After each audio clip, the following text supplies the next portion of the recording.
How do I tell Matplotlib that I am done with a plot? The following code plots to two PostScript.ps files, but the second one contains both lines.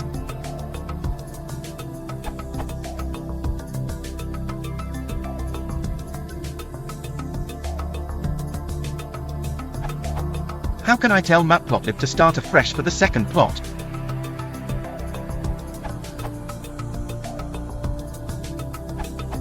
You can use figure to create a new plot, for example, or use close after the first plot.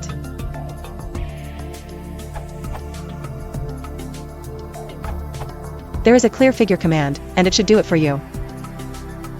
If you have multiple subplots in the same figure, clears the current axis. As stated from @DavidConopo, use figure.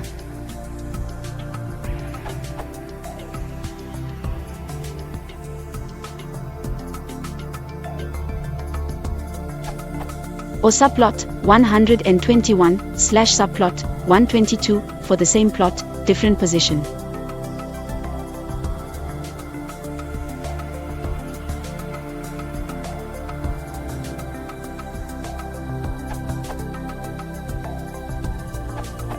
Just enter plt.roll false before the first plt.plot, then you can stick to your original code.